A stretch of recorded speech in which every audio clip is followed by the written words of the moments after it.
Hadratin Nabil Mustafa Rasulullah sallallahu alaihi wasallam wa ala alihi wa azwajihi wa dzurriyyatihi wa qurabatihi wa ali baitihi wa ashabil kiram syai'ulillahi lana wa lahumul fatihah.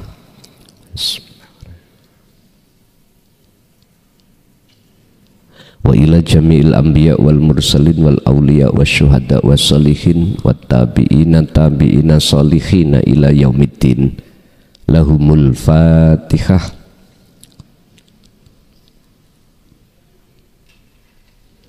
Wa ila abaina wa ummadina wa azdadina wa masyaikhina wa auladina wa azwajina wa dzurriyyatina wa ahli baitina wa jami'i man tabi'ana khususan jami'il arwah fi hadil majlis ij'alhum ya Allah min ahli syuhudika wa dzikrika wa ma'rifatika ila maqamil jam'i qabla mautihim. Lahumul fatihah.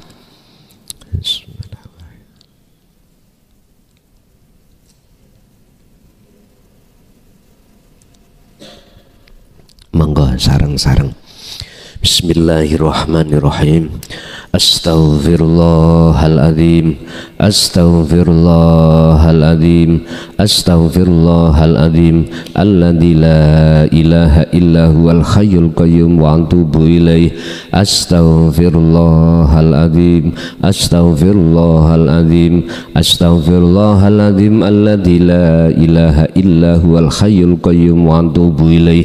Allahumma shalli ala Muhammad wa ala ali Muhammad.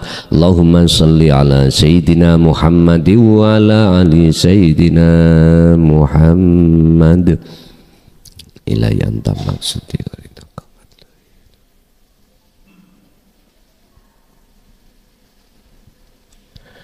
Asyhadu an la ilaha illallah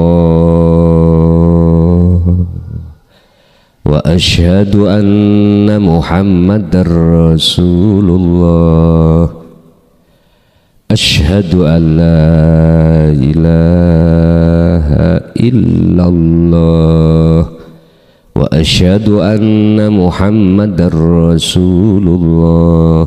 Saya bersaksi sesungguhnya tidak ada Tuhan yang wajib kusembah, yang wajib kupuja, yang wajib kupuji kecuali Engkau ya Allah, yaitu wujud adanya hidup baik di dalam maupun di luar saya. Dan saya bersaksi sesungguhnya Muhammad itu adalah utusan Allah, yaitu wujud makhluk.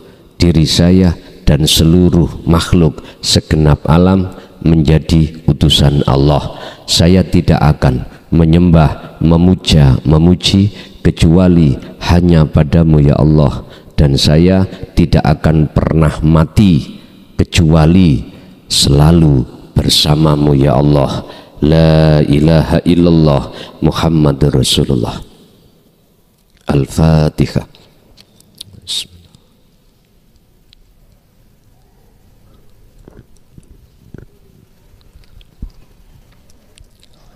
Pun tuyane tuya sampean unjuk ya Mbak. Ada dua hal yang harus jenengan jaga, jenengan lakoni, jenengan lakukan dengan semampu jenengan masing-masing. Yang dua hal ini dalam rangka bebersih diri dari ruhaniyah sangka syirik, bebersih diri dari jasmaniyah sangka laku-laku maksiat, dalam rangka bertemu Allah. Saya ulang, dua hal ini dalam rangka memfanakan diri selain Allah dan mengisbatkan wujudnya Allah, dan atau tinggalkan alam dunia menuju alam akhirat, atau tinggalkan lalai pada Allah untuk menuju selalu ingat pada Allah, atau tinggalkan cinta rohaniah pada selain Allah untuk menuju cinta yang sejati, yaitu cinta hanya pada Allah. Dua hal ini fungsinya di situ. Apa dua hal? Pertama, ruhaniah. Kedua, jasmaniah. Ini sampai lakukan sampai akhir hayat jenengan. Pun kalau jelasno satu persatu. Hal pertama, ruhaniah. Kita harus berbersih diri manakala di dalam ruhaniah itu ada kotor, ada hijabnya hati pada Allah. Itu yang kusebut syirik. Inilah syirik khafi yang tidak pernah dijelaskan ketika saat kita di makom am. Di makom syariat kita itu dikenalkan syirik jali, sementara syirik khafi itu kita akan dikenalkan ketika sudah masuk ke hakikat makrifat, baru ketemu. Contoh pun di syirik khafi, ya dengan ngaji niki asalnya gak paham tentang Allah, terus paham, itu menandakan hidayah. Terus ati sampai di penyono bahwasanya yang kasih petunjuk hidayah iku klason, iku jenengan syirik. Paham? Jenengan dijabarkan wasilah atau sirot atau torikoh untuk bisa sampai pada Allah. Jikalau jenengan duweni penyono, mempunyai keimanan yang memberikan petunjuk ini adalah klason makhluk, maka hati jenengan itu disebut syirik. Jikalau ini jenengan biarkan, mesti jatuhnya hati sampean dalam hal memuji nah makhluk. Ini bahayanya. Kita nggak dikenalkan, Pak, waktu kita ada di syariah. Jujur mawon. Jujur mawon, aku gak ngomong orang lain, ngomong diri saya sendiri.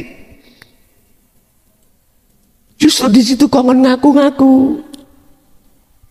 Loh, gak salah, iki memang klasik. Cuman jangan terus ada di sini, naiklah kelasmu. Makanya terus Gus Dur nek ngajojo ilmu syariat bloko, lah ngoten to. Tapi siire gak diterusno.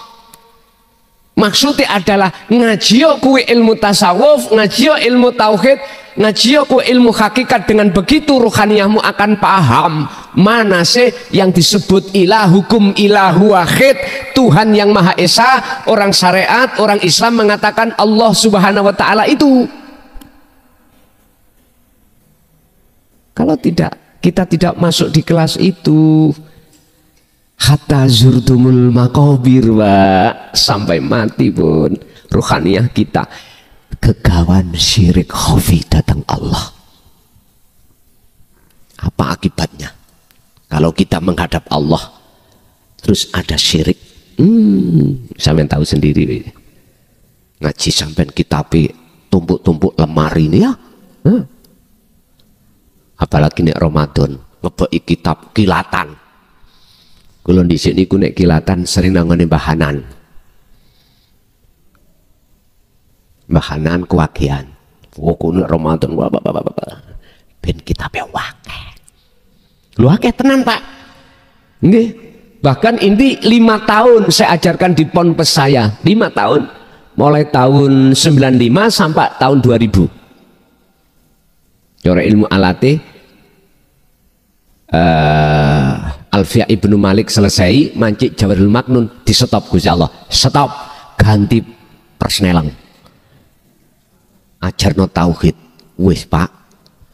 Ndredeg ning ati. Iki kok piye masyarakat iki kok. Nek aku wis bahas tauhid. Sudah, Pak. Ada bayangan-bayangan resiko nih, konsekuensi nih, udah, Pak. Akhirnya apa yang terjadi, terjadilah. Ya terjadi.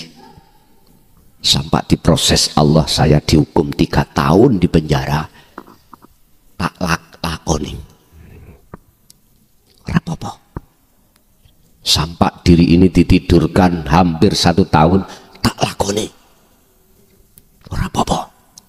Akhirnya oleh-olehi sampai detik ini ketika kami diperintahkan bahas tentang tauhid, khusus wong Jawa gampang mudeng, gampang diterima.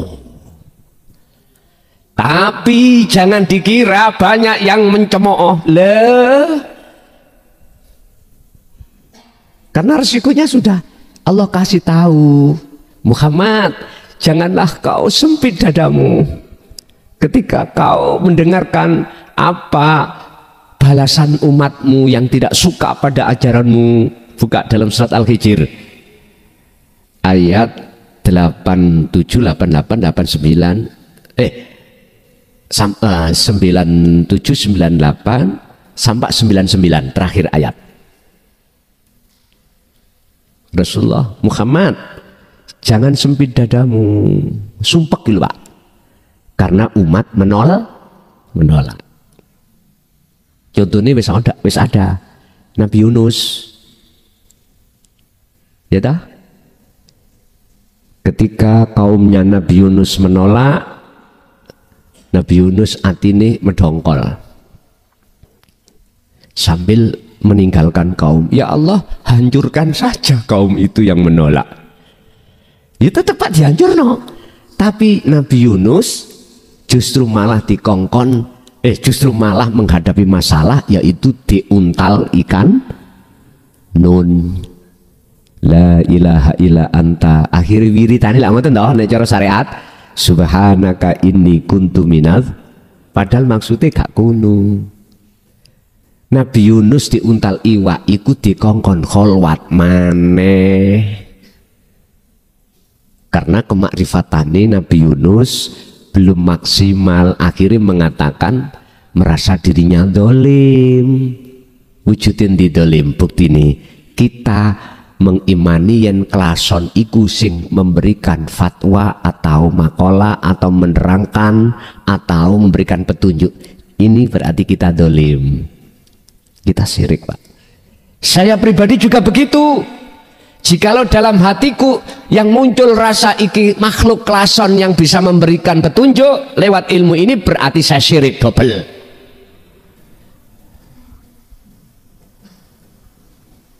Ini Pak, bagi saya ngereksoni luwih abot nek dibanding jenengan daripada jenengan. Abot. Makanya Mas Syayh itu wis gak polah-polah. Ini contoh kecil aja. Belum lagi terhadap yang lain. Ibu nyun sewu atau bapak ati medongkol gara-gara ibu bapak iku gak cocok. Bapak 1 bulan hanya memberikan nafkah zahir itu 300.000, gak cocok medongkol. Bojo cap taek ngene.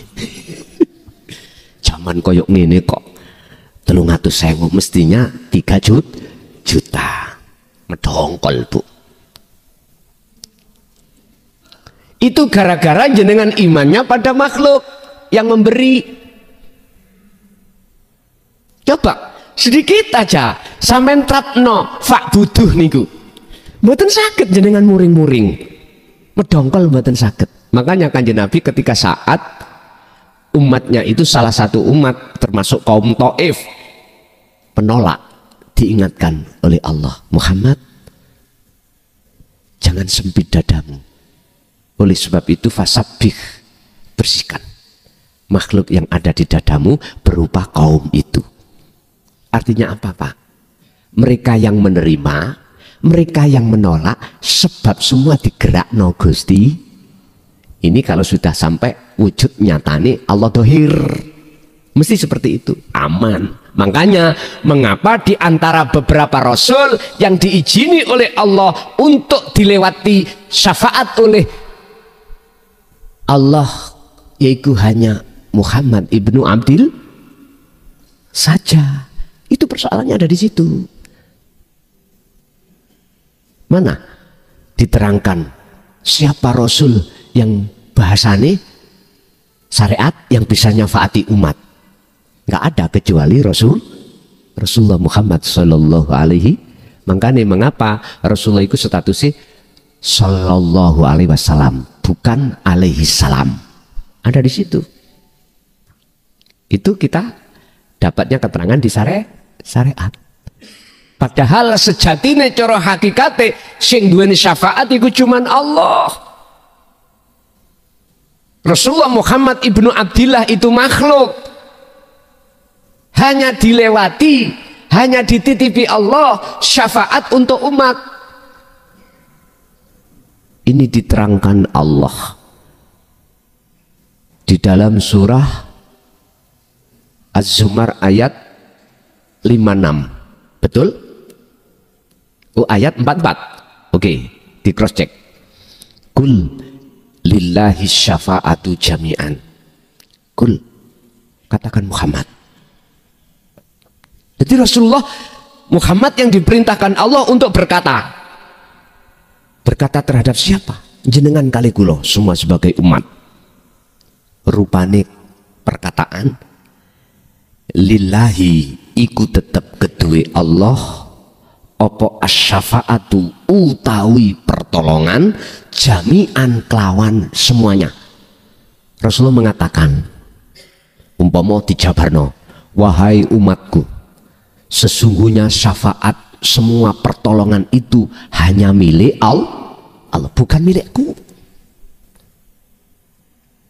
Aku cuman, ini bahasa yang sederhana, aku cuman, ini Rasulullah, aku cuman sebagai lintasan aja Allah berikan padamu, bukan aku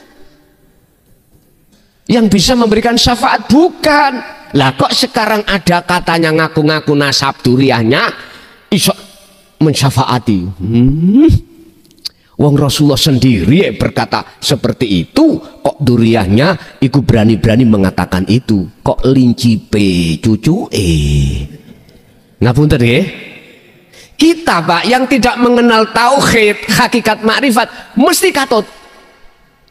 Apalagi betul-betul duriah Rasul, mesti katut sampean. Akhirnya segala hal sing diminta mesti sampean kasihkan. Sebab jenengan diancam kalau tidak nganut gak oleh syafaat. Nah ngoten. Sampak-sampak istri jenengan diminta mesti sampean kasihkan. Naudzubillahi min dzalik. Cetha nggih? Ngapunten Kang Kathah, ini ilmu penjabaran supaya jenengan tahu kedudukan. Tidak jauh dengan air ini, Pak. Muhammad air, makhluk toh? Air makhluk bukan? Oke. Ini kalau nggak ada syafaatnya Allah nggak bisa menghilangkan haus. Gula tidak akan bisa mengeluarkan rasa manis. Jamu nggak akan bisa mengeluarkan rasa pahit. Jenengan tidak akan bisa melihat, mendengar, berucap, bernafas, berjalan, nggak akan kalau tidak dapat syafaat Allah. Syafaat itu pertolongan. Oleh karena innallaha bikulli syai'im muhit, Allah melimputi atas segala hal apapun, maka seakan-akan air ini bisa menghilangkan rasa haus, padahal yang menghilangkan itu cuman Allah. Jenengan iki secara tauhid dikon beriman terhadap hidupnya, jangan makhluknya, ngoten lho Pak. Jelas nggih? Sehingga dalam satu hari satu malam jenengan iki dikasih Allah kesempatan 24 jam, dibagi dua waktu itu, ibadah murni atau tidak murni, tolong temuilah Allah di situ dengan cara itu tadi yang sudah aku jelaskan. Pegang teguh tali Allah itu, yaitu dzikir.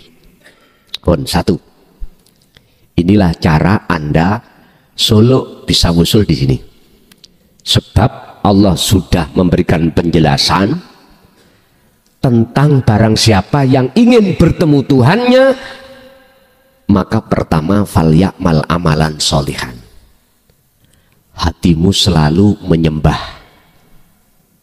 Urusan jasad dengan iki dihadapkan Allah aktivitas ibadah murni atau tidak murni terserah. Niki Pak yang harus panjenengan pegang.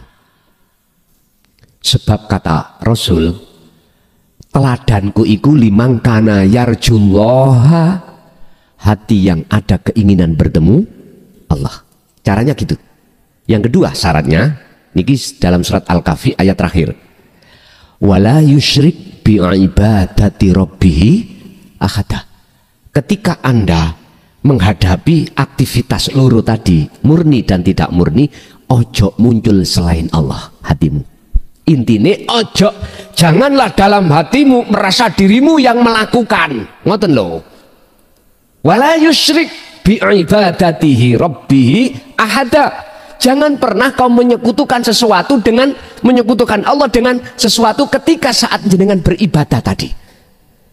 Ringkese hati jenengan jangan sampai ngaku hambane yang melakukan. Sopo sing nyolong penjitku? Kae lho, Cak Dul. Aku ro tak lihat dari jendela. Nah, sampean kudu iso ndelok jerone Cak Dul. Hati-hati nggih. Niki gak gampang. Ya ta? Mboten mudah seperti kita membalikkan tangan. Sulit. Tapi ingat, saya ja'alullahu ba'da usri yusra.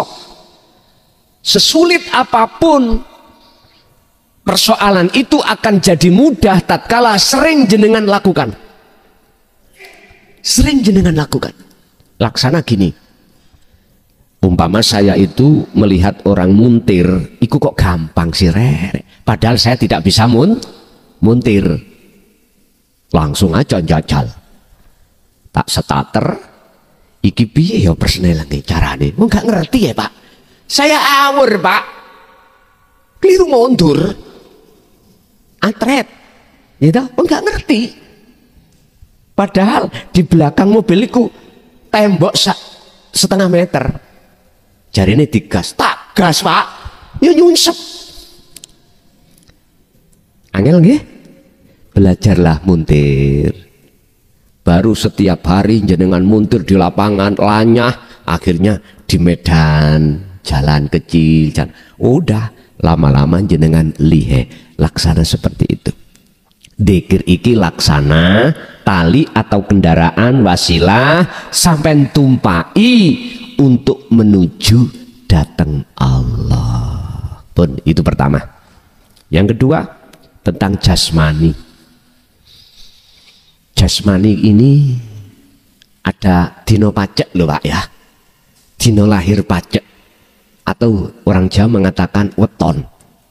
Dino kelahir berarti hari sama pasaran.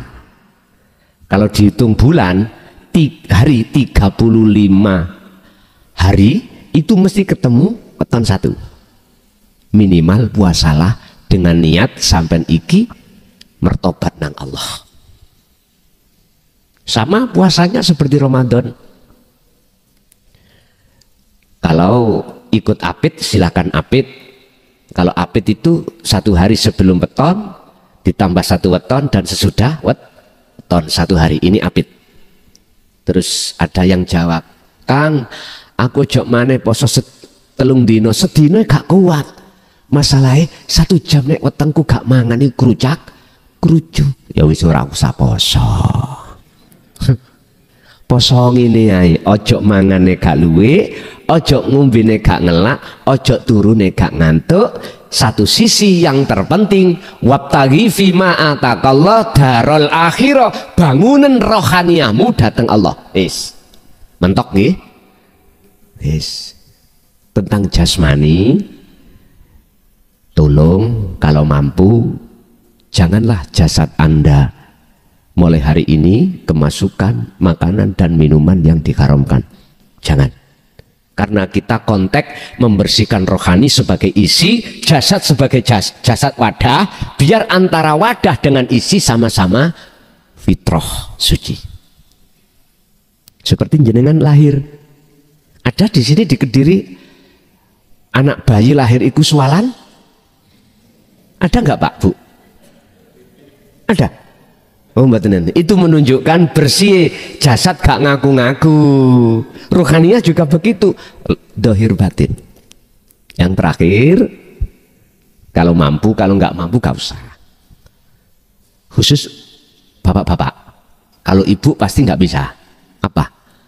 Setiap hari jagalah hadas kecil dan hadas besar. Kalau ibu kan ada waktu keringanan, lampu merah kan nggak bisa. Nah, bapak iki berarti ibu kalau di luar waktu lampu merah boleh jalankan. Kang, wong kula niki ngentutan nih, misalnya dos pundi, pokoknya gak sak menit gak ngentut gak enak kula niki. Tadi kan saya berkata, tolong jangan, ini nggak ada paksaan, nek mampu monggo, nek gak ya ora. Sebab inilah maksudnya birriyadoti, tentang jasmani, wal azkar zikir tentang rohani. Plek pun melampah. Urusan kapan ketemu nih datang Allah, di aktivitas apa dan berapa detik berapa menit, ini urusan Allah. Cukup bagi kita birriyadoti wal azkar. Riyadah prihatin secara jasmani tadi, wal azkar adalah ruhaniyah menjaga tali Allah kelawan dzikir. Tanda kalau itu dikatakan bertemu Allah detik-detik. Pertama, amal arif, anapun sing disebut wong sing makrifat, wong sing ihsan, oke? Ihsan, makrifat sama. Wong sing sudah gayuh dan ketemu makom ihsan atau makom makrifat, dia iku la yarauna li anfusihim syai'an. Hatinya tidak akan melihat makhluk yang berperan. Ini proses. Terus bal yusyahiduna annal fa'ila huwallahu ta'ala. Beliau hatinya bersaksi melihat yang berperan adalah Allah. Iku maksudnya dawuh bukan arif makhluk niku. Arif makhluk niku sampun tiada. Kalau arif makhluk iku belum tiada, akhirnya ini kalau proses makrifat yang paling rendah, kita selalu merasa selalu dilihat Allah. Berarti ada yang melihat, ada yang ada dua pelaku. Kita bersaksi dan Allah yang kita saksikan. Ini berarti ada dua laku, makanya disebut syahadata, ini ada di situ. Dan ini prosesnya yang disebut amal arif, maksud di sini adalah yang memandang, yang melihat dan yang dilihat itu pelakunya tunggal.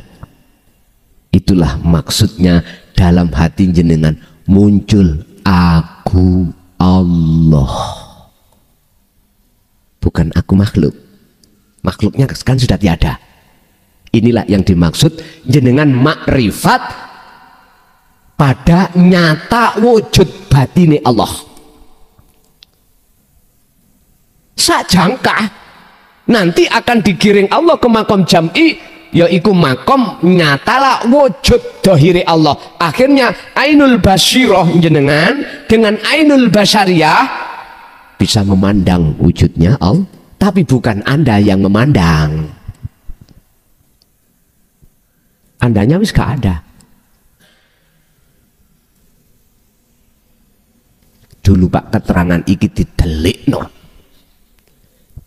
disimpen rawapet, dilebokno kotak, kotaknya dikunci, dilebokno lemari, lemari ini dikunci, ditinggal metu omai dikunci.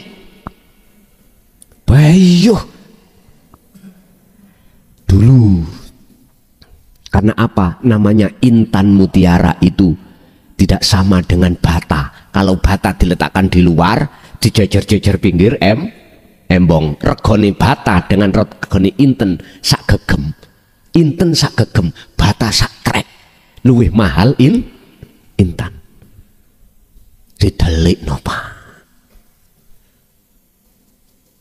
Apa sebab dia nggak mau untuk memberikan pada lain? Sekarang saya bicara, kalau sekarang kok tidak jenengan kasihkan pada orang lain, berarti Anda tetanda meleki. Mana dawuhku anfusakum wa ahlikum naro. Nek dulu, nah, kula maklumi. Kalau sekarang jenengan gegem rapet dilebokno kesak dijahit, jangankan orang lain, istri, anak tidak boleh tahu. Yaiku potongan raimu sing bakhil, yaiku ora seneng nek wong itu mendapatkan intan. Wis ngeten iki kadang-kadang ono sing gak seneng, Pak. Cocot muson nek ngomong. Kula tanggapi nyantai mawon, ora apa-apa. Bapak Ibu, tandane iku tadi yang kedua, hati jenengan sudah tidak ada pengakuan sama sekali. Makhluk gak ada. Umpama ana tangga sampean nyolong poh,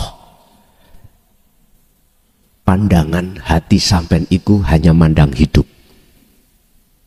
Pandang dohir, mata dohir, sampean mandang wujud Allah dohir. Wis engko cek diterusno Allah dhewe engko sing dohir. Mana sampean bisa marah? Lah wong kabeh iku wae Gusti Allah. Mana Allah dikatakan mencuri? Lah kalau gitu kan Gusti Allah mencuri. Lah ngono toh? Loh, iku lho wae Gusti Allah. Apa mungkin miliknya sendiri diambil sendiri dikatakan mencuri? Kita aja yang punya penyono akibat ngaku-ngaku tadi. Wis ta Pak, jenengan iki napa kok digiring ono kene dalam zona ini supaya ati sampean niku gak kepanasan. Ati panas iku Pak sebab jenengan iki sik mandang sak liyane Allah iku wujud. Akibatnya kita itu mesti ngaku. Pak, Bu, ngomong gampang Pak, ya praktek iku akan jadi gampang nek jenengan terus tidak ada waktu kecuali untuk berlatih, baru mudah. Makanya disindir makalah ini tadi, jangan kau sembrono nunggu waktu longgar kau butuh, jangan. Waktu sibuk pun harus butuh. Berikutnya tanda kalau jenengan sudah ihsan makrifat, tatmainnul qulub, hati jenengan terasa damai, terasa ayem, gak mudah kena kebiarin dunya sing isinin dunya itu macam dua, kopdi basti, penak gak penak, iki gak akan mempengaruhi. Umpama jenengan sugih notok langit, gak akan goyah hati sampean. Sugih kui mau tidak akan menghalangi ruhaniyah sampean iku ke ahad, gak bisa. Melarato ya opo jenengan tidak akan menghalangi ruhaniyah sampean datang Allah. Sebab kaifa yutasawwaru, apa mungkin Gusti Allah itu bisa ditutupi sesuatu sementara selain Allah itu tidak ada. Oke, kita masuk sesi tanya jawab. Barangkali ada yang bertanya, saya kasih waktu. Bapak 3, ibu 3. Cek podo. Kok biasa ibu 2 gak enak? Monggo. Assalamualaikum warahmatullahi wabarakatuh. Di sini saya mau sedikit cerita dulu, Gus.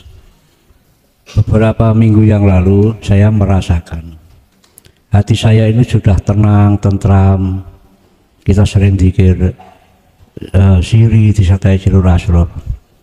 Tapi waktu itu sempat pikiran saya yang biasanya melepas segala sesuatu, hanya saya serahkan sama Allah. Saya sempat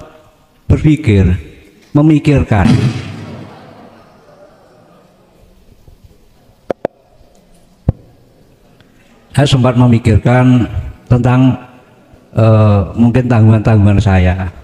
Disitulah akhirnya Allah mulai memproses saya, menghilangkan rasa ketenangan itu.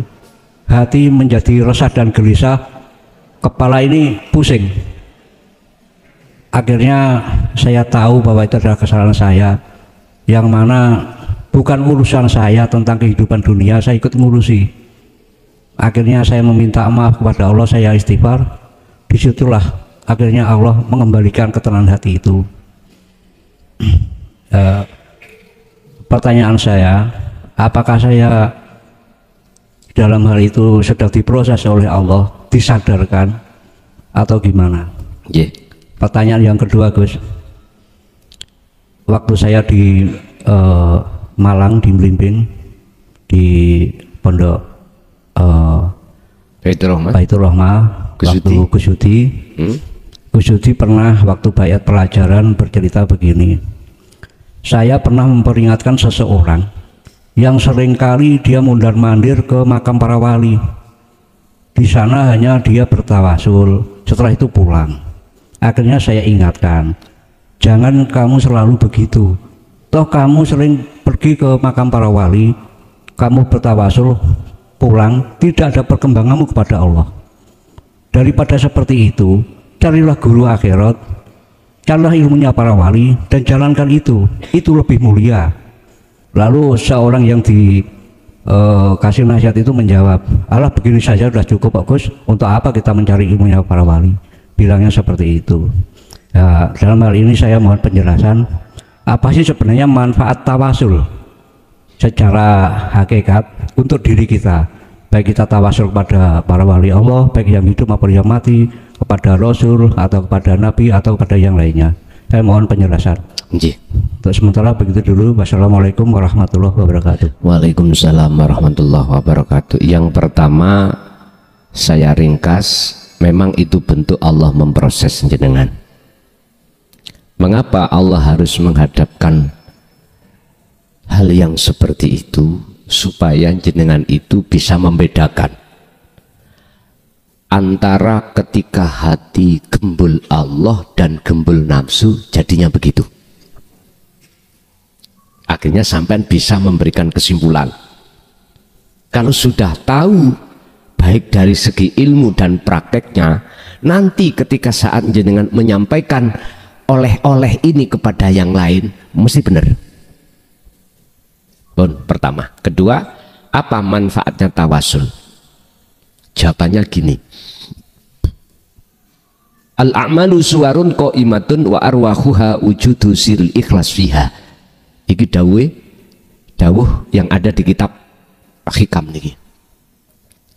Semua amal, amaliyah apapun itu laksana seperti patung, tidak punya manfaat jikalau tidak ada rohnya.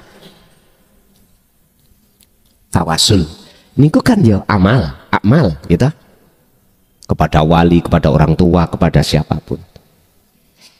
Kalau jenengan tanya apa manfaatnya, enggak ada jikalau amal ini enggak sampean sertai roh.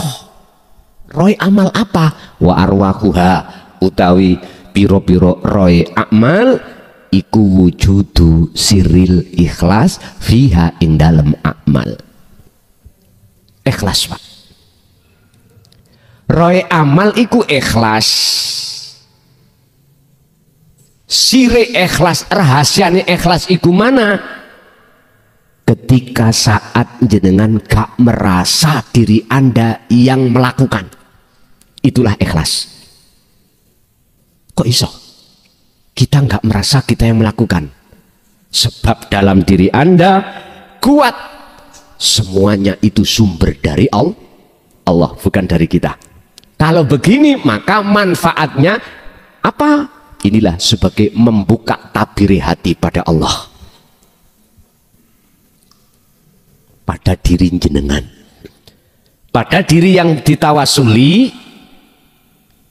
Apabila yang ditawasuli itu ahli azab, harapan besar akan diampuni Allah, karena posisi sampean itu tajali keakuan Allah yang melakukan, baik karep maupun apapun kan aku Allah lah, itu enggak, makhluk kan sudah enggak ada.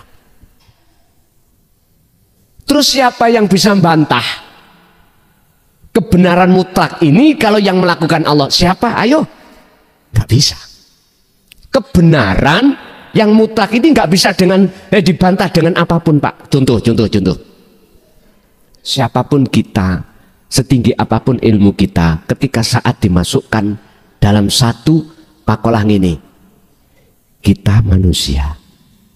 Jikalau tidak ada Allah, nggak mungkin kita bisa berjalan. Dan atau kita manusia tidak akan bisa berjalan sendiri tanpa diperjalankan Allah. Niki kebenaran yang mutlak, siapapun nggak bisa bantah. Nggak bisa. Siapapun nggak bisa bantah. Cuman untuk membuka kebenaran yang selanjutnya inilah perlu guru akhirat untuk membedah sir-sirnya Allah, rahasia-rahasianya ilmu tentang Allah. Makanya wajib menurut saya taklim muta'alim tentang dinut tauhid itu di tengah-tengah masyarakat wajib. Kalau menurut saya, kalau menurut orang lain umpama gak wajib, aku gak boleh nyalahno lho, Pak. Ini menurut saya wajib, supaya pertama memahami ilmu, kemudian laku dengan tujuan membuka tabir kepalsuan itu tadi. Siapa guru akhirat ini? Tinggal memandang. Kalau jenengan memandang prosesnya, pertama makhluk, beliau para masyayikh yang khusus didik jenengan dalan ke Allah. Ilmu batiniyah bukan ilmu dohiriyah. Orang Jawa mengatakan ilmu sejati. Sejati ini mbah dulu dawuh yaiku ngger ilmu kaweruh, yaiku ilmu tuwek. Ternyata maksudnya ilmu tauhid. Wis gak bahas ilmu syariah. Inilah guru akhirat. Wis. Ini nanti jikalau jenengan teruskan dalam laku, akhirnya guru akhirat duduk makhluk niku. Urip. Ya wujudnya Allah iku. Wong Jawa, ya iki sejatine guru kang sejati ya iki. Ternyata di mana? Dalam diri kita masing. Kalau sudah sampai di sini, maka alhamdulillah jenengan mesti benar. Utai puja, segala puja dan puji iku mung lillahi kagungane Allah. Pun bener pisan. Kalau belum sampai di sini, jenengan kali kula tasik duweni syirik. Syirik kita sik melakukan. Sehingga menuduh guru akhirat itu adalah makhluk itu. Syirik kita. Akhirnya jenengan pujine, pujane. Wah, kok gak si A sing nerangno, gak cetok. Gitu. Anda tidak terasa kalau berbelok arah. Dan ini perlu saya katakan karena ini juga dikatakan Rasulullah dalam Al-Quran surat Al-Kahfi 110. Kul innama basyarum mislukum. Katakan Muhammad, napa sing dikatakan Kanjeng Nabi? Innama ana basyarun, angin pestine utawi ingsun Muhammad iku basyarun, manusia mislukum kang padha ambek awakmu semuanya. Aku iki padha makhluke, padha menungsane. Ojo nyembah aku, ojo mujo aku. Puja sembahlah sapa sing tak puja. Itu Rasulullah. Akhirnya beliau melarang untuk menghambakan diri padanya, melarang untuk memuja-memuji pada dirinya, rohaniahnya loh Pak ya. Beliau justru untuk mengarahkan memuja-memuji, menyembah pada urip pundi. Terus ayati, ilahukum ilahu wahid, itulah Tuhanmu, Tuhan yang Maha Esa. Itu Rasulullah. Lah kok tiba ngaku-ngaku duriyai, mbuh iku duriyai tenan apa gak? Aku ya setengah curiga niku.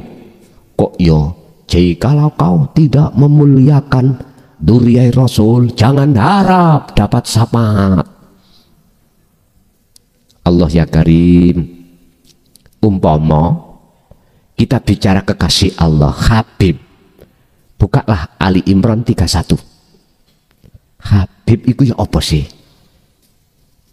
Kita hujahnya kecoan Quran.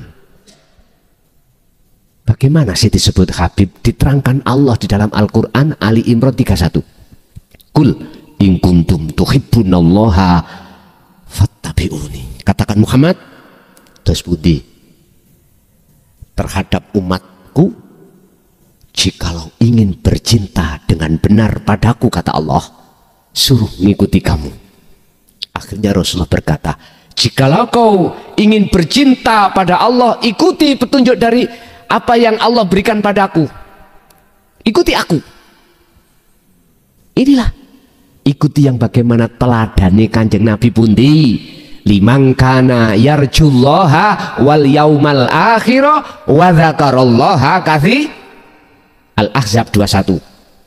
Ikut teladani Kanjeng Nabi.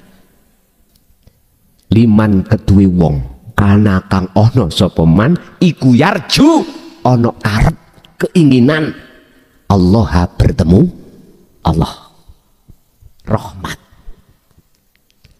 Wong iku kebanyakan atine seneng ketemu bokong semok. Apa artinya bokong semok?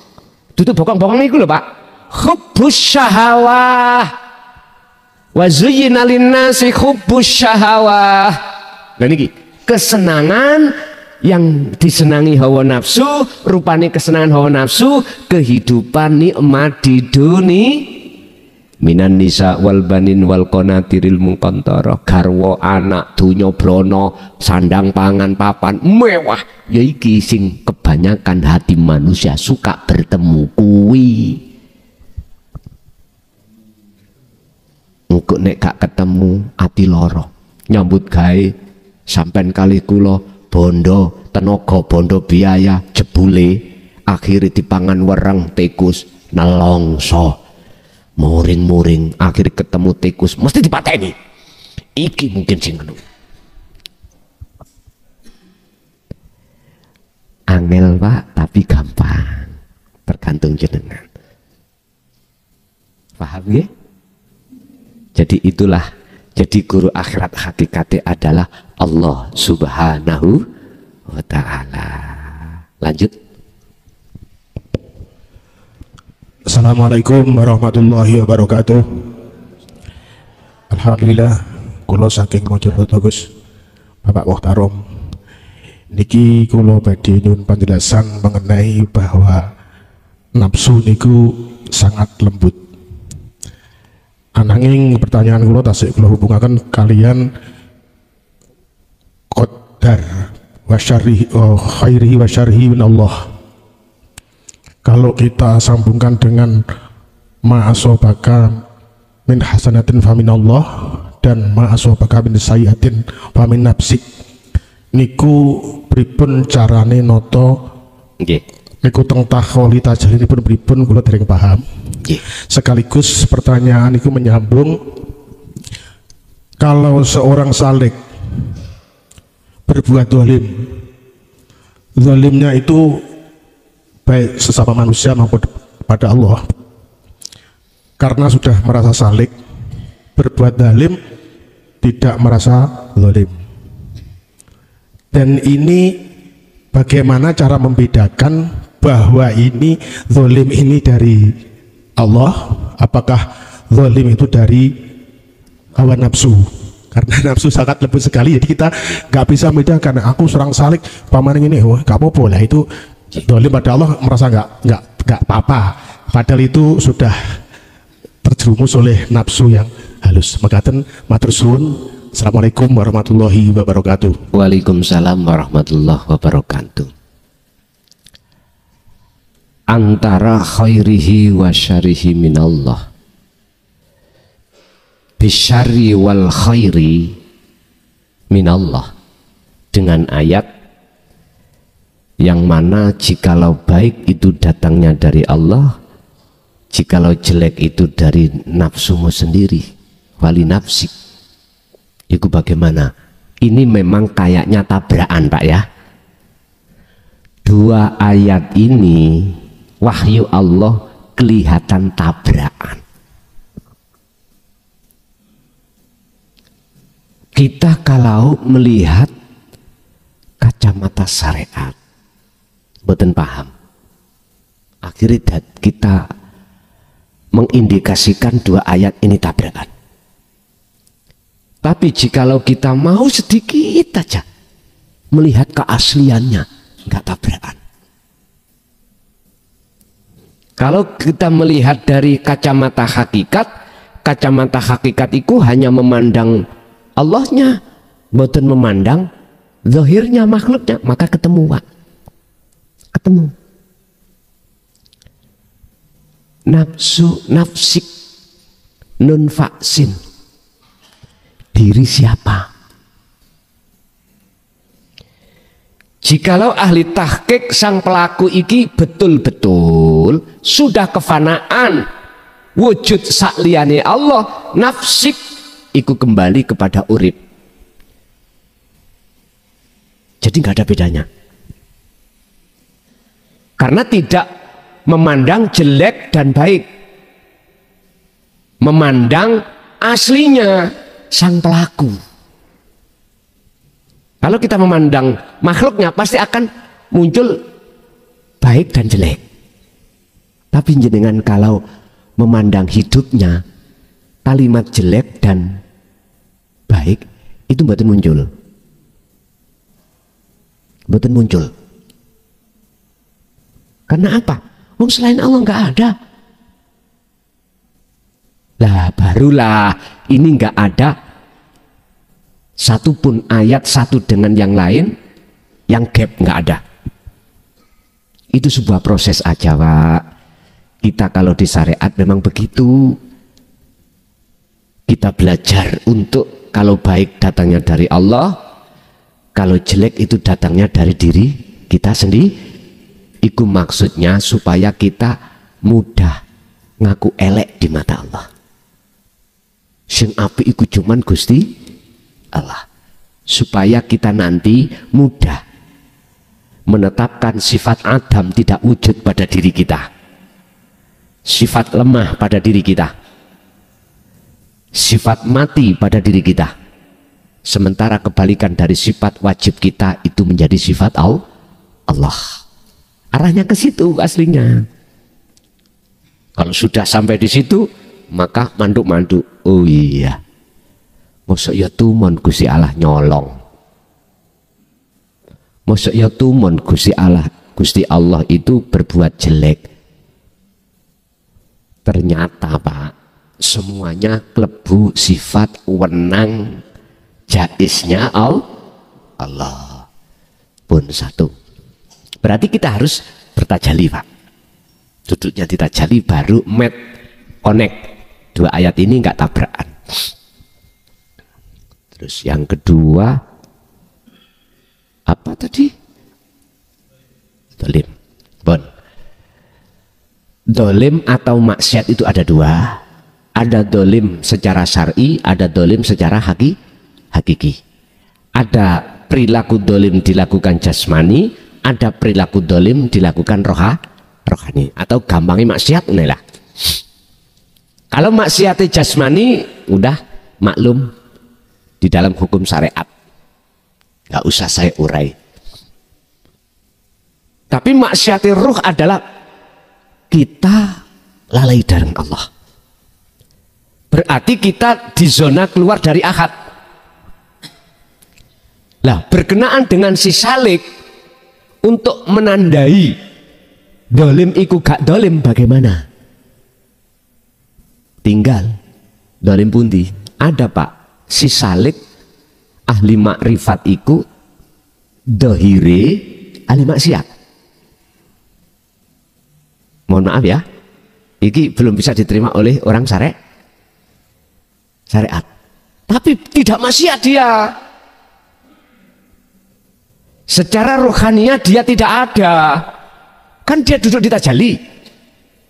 Cuman pertanyaannya, betul nggak hatinya si salik tadi duduk di tajal?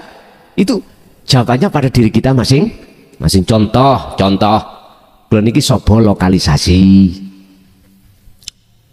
betulkah rasa sing muncul dalam hati saya itu akunya Allah? Betulkah sama antara ilmu sebagai petunjuk dengan praktek? Ini yang harus dipertanyakan. Mentang-mentang ilmu ini semua Allah, tapi waktu praktek gak seperti itu. Iki dolim kuadrat nek niki tambahan.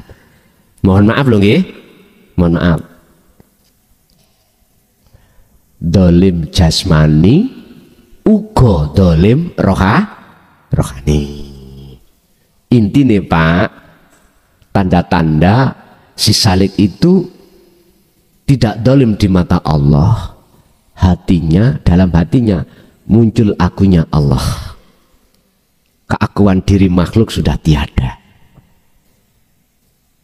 Posisi yang seperti ini mesti hatinya lalai dengan urusan apapun. Nyun sewu, ana wong gila, gendeng nilai ya, majnun. Wong gila iku terus zina, dosa mboten? Halo. Miturut hukum syariat saya tanya, ada orang gila terus berbuat zina atau mencuri, dosa enggak? Beda loh ambek gila-gilaan Pak ya. Iki gila tenan, bigori aklin. Gak duwe akal. Hukum syariat dari madhab manapun maklum, dimakfu, karena bigori aklin. Orang seperti ini wajib sholat mboten? Secara syariat mboten toh? Mboten. Makanya jenengan nek pengen gak wajib sholat gendengo. Lho nggih toh? Lak penak toh? Dan atau tidurlah Anda, atau masuklah ke alam fana. Udah jenengan ini nanti apa kata Allah, secara jasmaniah Allah yang memperjalankan. Jadi dia tidak terhukumi. Oh fana ya Pak, jadab ya Pak, majedub, gak bisa dihukumi. Sederhana, jenengan gendeng nang Allah itu berapa detik, berapa menit, berapa jam, itu urusan Allah.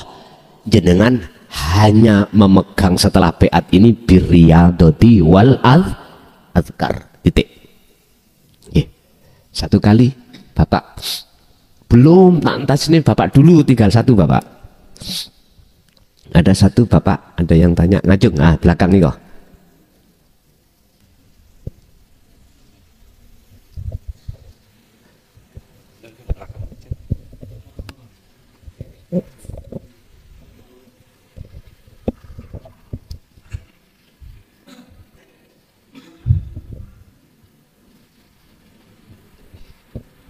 Assalamualaikum warahmatullahi wabarakatuh. Waalaikumsalam warahmatullahi wabarakatuh.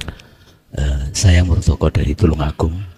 Mohon izin guru, tadi disampaikan apabila ada yang menyampaikan, guru menyampaikan tauhid atau hakikat, ada keyakinan hati ini yang tumbuh adalah yang memahamkan adalah makhluk atau manusia itu keadaannya jatuh pada kesirikan. Namun yang saya ingin tanyakan adalah bagaimana keyakinan saya ini ketika yang menyampaikan itu Rasulullah, Nabi Muhammad Sallallahu Alaihi Wasallam. Bagaimana keyakinan saya ini yang harus saya yakini, apakah itu dari Nabi Muhammad bin Abdillah atau dari Allah? Itu yang saya tanyakan, yang mengganjal di hati saya. Terima kasih. Wassalamualaikum warahmatullahi wabarakatuh. Waalaikumsalam warahmatullahi wabarakatuh. Innaka la tahdi man ahbabta walakinnallaha yahdi may yasha. Surat apa ini? Surat Al-Qasas 56. Mohon di cross check Pak. Al-Qasas 56. Sing di paketan. Si gak duwe yo ngowoh mawon. Al-Qasas 56 leresah.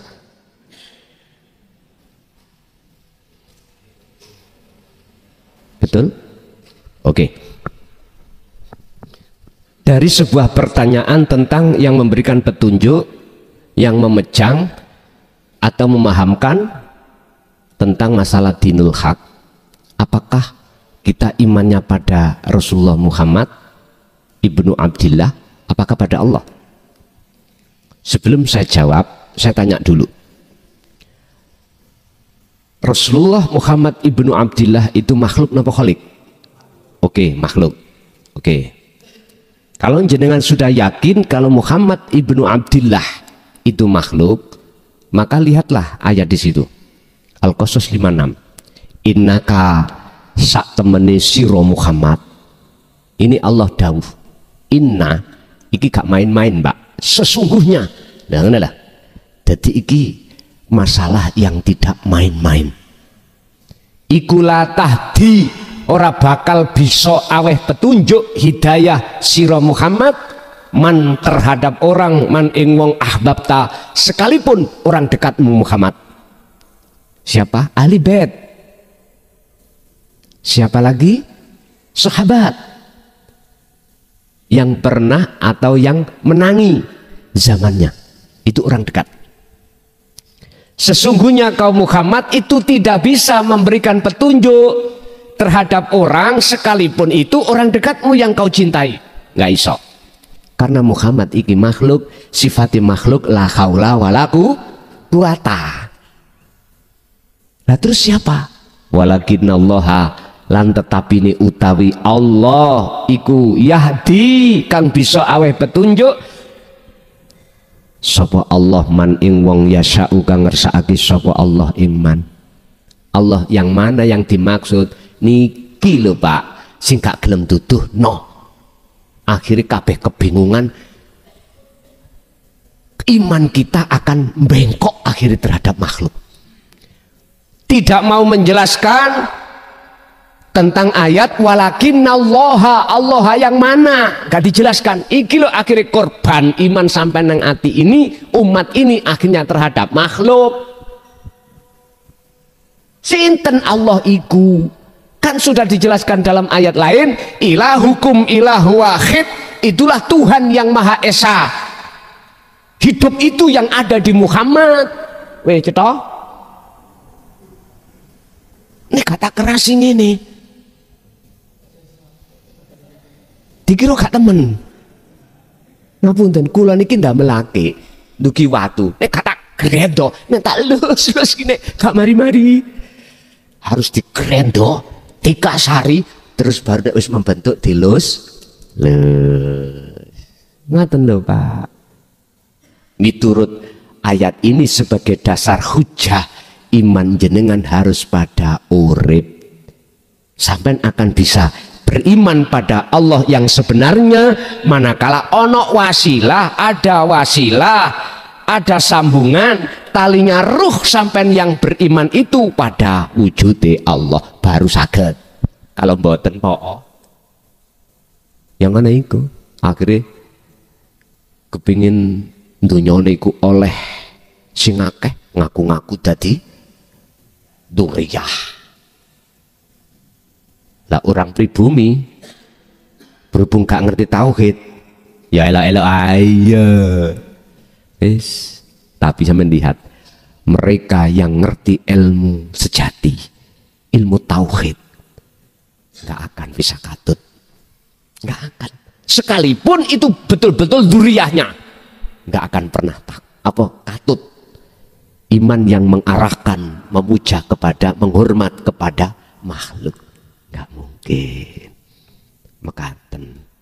Jadi apapun alasannya, saya tetap wajib mengatakan iman jenengan harus pada Allah, hidup dalam diri Muhammad, bukan makhluknya. Mekaten. Ayo Ibu. Assalamualaikum warahmatullahi wabarakatuh. Waalaikumsalam warahmatullahi wabarakatuh. Nggih Gus, saya mau bertanya. Janganlah kita mati sebelum bertemu dengan Allah. Di dalam setiap aktivitas kita pagi sampai siang sampai malam. Terus gimana amalan kita kalau siang kita bisa mengingat Allah ya Gus. Kalau waktu tidur itu bagaimana? Kita melakukan dzikir sirrul asrar secara kalau kita tidur itu bagaimana? Terus yang kedua, semua ini kan Allah ya Gus. Semuanya tiada kecuali hanya Allah. Terus kalau kita sudah berpaham seperti itu, apakah masih berfungsi doa? Apakah kita harus masihkah berdoa atau mengumpulkan doa-doa mustajab itu apakah masih perlu Gus? Sampun. Wassalamualaikum warahmatullahi wabarakatuh. Waalaikumsalam warahmatullahi wabarakatuh. Orang yang hatinya sudah diletakkan Allah, ruhaniyah sudah masuk ke fana dan bertemu Allah di musyahadah, secara ruhaniyah nggak perlu. Secara ruhaniyah ya, mboten perlu. Sehingga ketika jasmaniyah itu mengatakan ud'uni, itu tidak diartikan meminta, tapi menghadap. Menghadap. Secara dohir dia mengatakan ud'uni, tapi secara batin ruhaniyah menghadap. Fa'budu, tidak meminta. Jikalau itu terjadi. Tapi biasanya melihat kondisi sikon di tengah-tengah orang-orang syariah seperti itu ya berdoa Allahumma, tapi ati iki mboten minta, tapi diartikan orang syariat tapi ruhannya sampean iku menghadap. Jikalau sikonnya tidak seperti itu, dia nggak pernah minta. Selalu aktivitas itu diartikan menghadap. Fa'budu, hanya itu. Bon. Yang kedua, oh itu tadi yang kedua ya. Yang pertama tadi apa?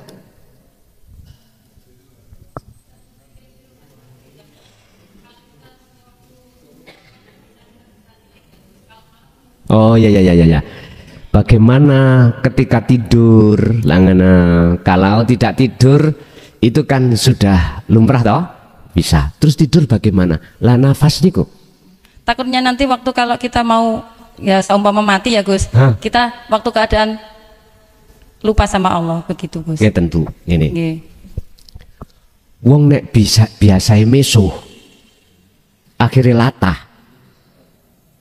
Mesti meso iku muncul. Tapi nek hati seseorang biasa ingat pada Allah, suatu saat apapun dan kondisi apapun mesti latah ya itu. Ngerti latah ya? Kebiasaan. Walaupun jenengan tidur tidak ingat, tetap ikut dzikir. Tandanya mana? Napas sampean masih keluar masuk. Terus kalau mati, nah itu napasnya gak keluar toh. Loh niki lho Pak, sing namanya mutlak bebas, baik secara syar'i maupun secara hakiki. Secara syar'i sampean ya wis gak mikir besok mangan apa, wis mati ya yang kita, wis gak mikir bojoku sesuk dipek sapa, mikir ngoten kan? Mboten. Dunyaku iki kok ya apa, dunya sing wis tak kelompokno iki kok dipek sapa, wis gak mikir, wong mati udah. Secara syar'i. Secara hakiki berhubung jenengan iki tadi tergolong ahli syuhud ya niki lho Pak, notoke nikmat ya kaya ngono kuwi. Mula sangka kuwi mutu qoblal maut, matilah kau sebelum mati syariat datang. Caranya fa'budu mekaten. Nih lanjut, ibunya ada dua lagi. Nggak ada? Hah? Ada, monggo. Ada nggak? Nek gak ono tak bonusno, bapak sing wingking mau. Satu kali bapak. Bapak nih kok, wingking mau sing ngajung, kasih itu.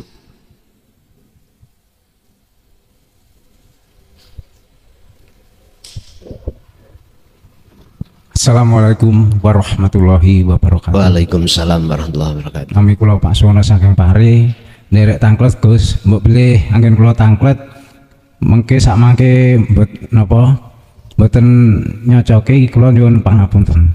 Ingkang kula tanyakaken nggih menika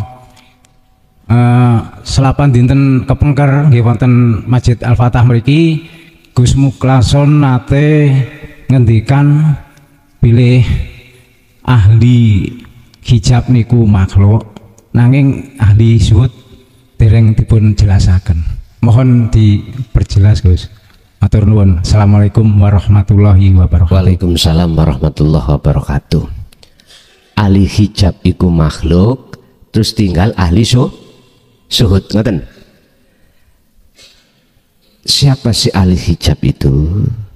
Ahli hati yang tertutupi oleh wujudnya makhluk. Bon. Siapa sih ahli zuhud? Ahli hati yang sudah tidak ada tutup dalam hatinya pada Allah. Walaupun secara syar'i banyak makhluk, tapi bagi dirinya bukan makhluk. Tinggal melihat ahli zuhud itu duduk di nyatane wujud Allah batin, apakah sudah sampai Allah dohir. Kalau sudah Allah dohir, niki bukan cagak Pak, niki bukan gelas, ini bukan meja, ini bukan wujudnya meja, ini bukan wujudnya gelas, ini bukan wujudnya spidol, bukan. Bahasa spidol, bahasa gelas, bahasa meja, itu lah makhluk toh Pak. Nah itu pun hilang, berarti wujudnya sinten. Inilah proses ahadiyah menuju ke ahad untuk menyatakan wujud nyatane Allah dohir. Tapi pun diartikan yang melihat dan yang dilihat ada dua loh Pak. Jangan sampai nek melihat ada dua, yang melihat dan dilihat ada dua, bingung mana sampean? Sampean ben gak bingung, sampean tilem. Sampean tilem, merem, gak usah mimpi. Itu.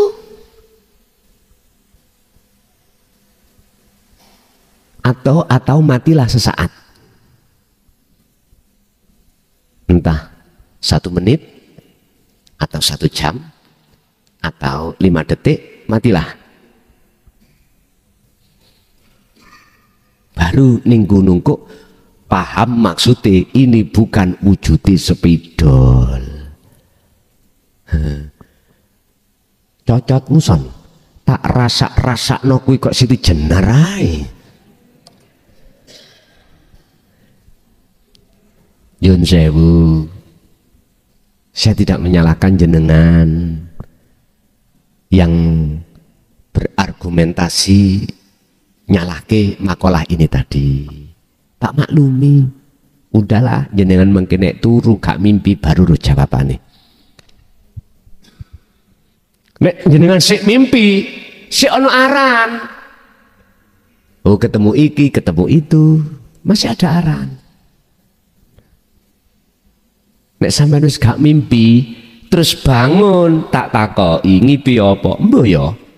Lah ngoten nggih. Agak eling aku. Kaya iya gak mimpi. Mbah kok ya wis. Itu. Al-Fatihah.